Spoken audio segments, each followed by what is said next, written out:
Hello guys, so today I will be filming my birth experience. I know it's a bit late, but it's better late than never actually, and I'm actually vlogging right now, so I have my clothes on. I don't feel like changing for a video, so I am doing this myself.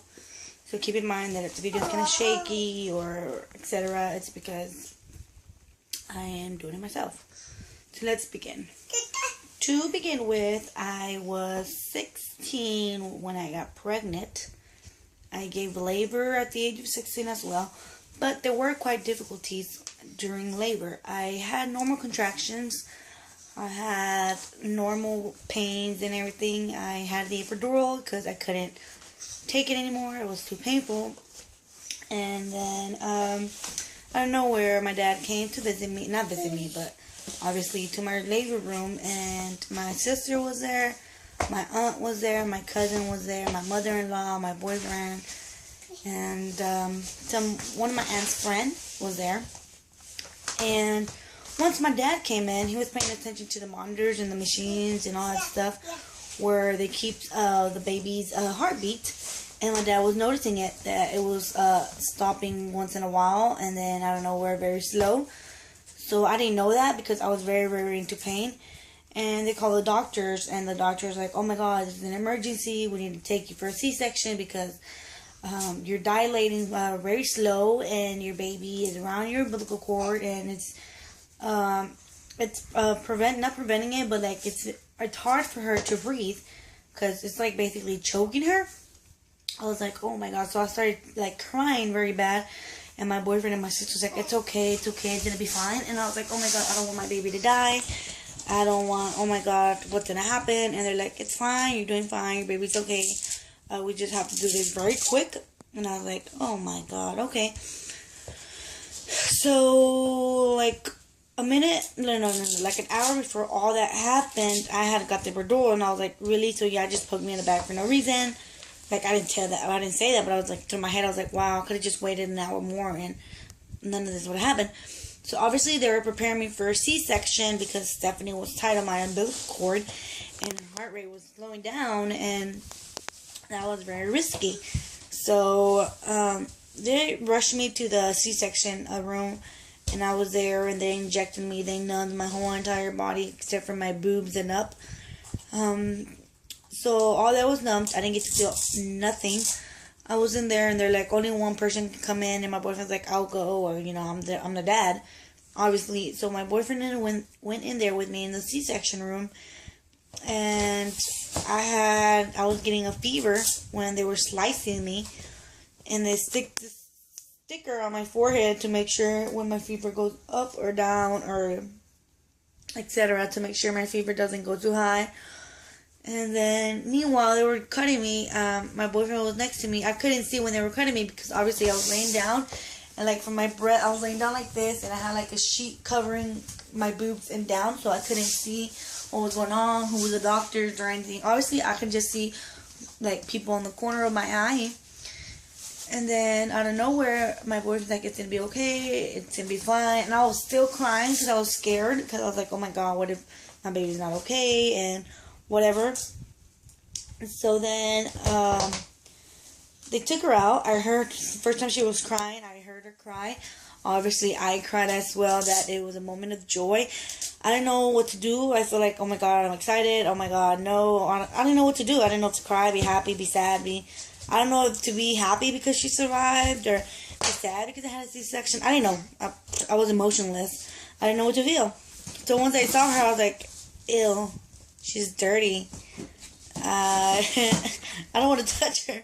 So she was very, very, not very dirty, but she was like fairly dirty.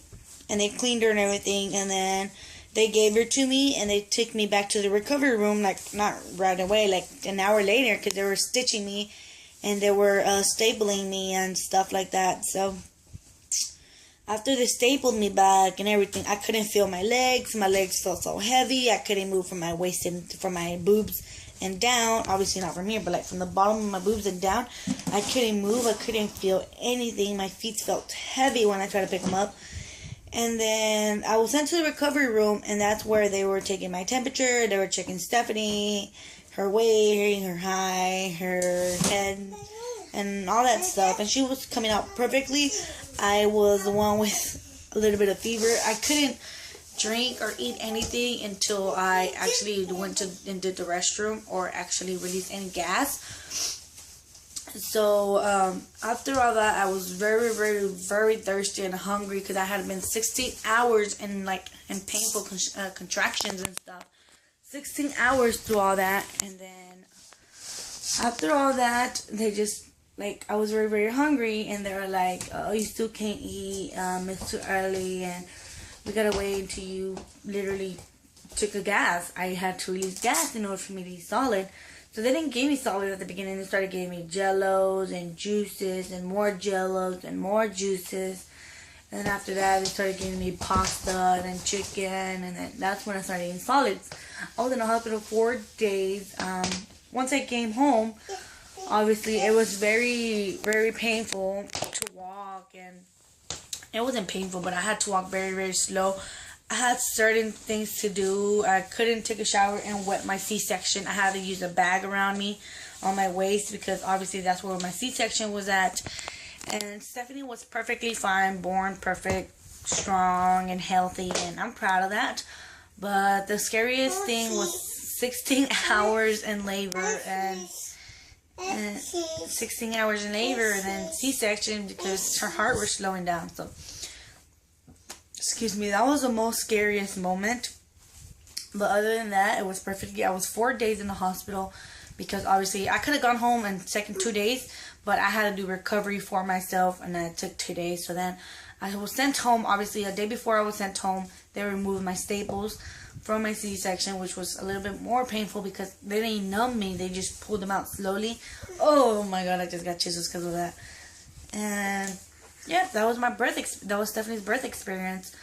I don't know. It was quite an experience. I don't know if I can have C-section again or not, but if I have an option, because I'm not sure, it's my first child. If I had an option of having labor or C-section, I would probably choose labor because I want to go through the experience. But if they tell me you can do both, but it's too risky, and once I hear the word risky or just 1% risky, that's it. I'm not gonna try it. I don't care if it's 0.0.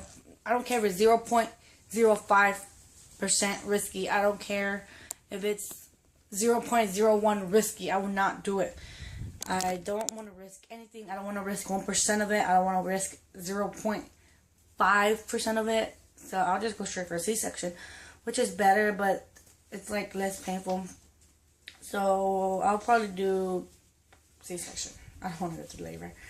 Yep, guys, that's it with my birth experience. Hope you guys enjoyed, and do not forget to thumbs it up, and do not forget that the Q&A is still hosted, so you still have the chance to ask me any questions on this video below. Leave any requests. I still have a couple of video requests to do, so I will do that tomorrow. I'll do a request video every day.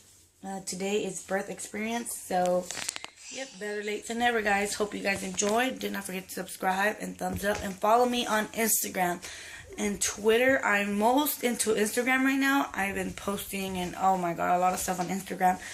So yep, guys, hope y'all guys enjoyed, and Stephanie was right here the whole time. Bye.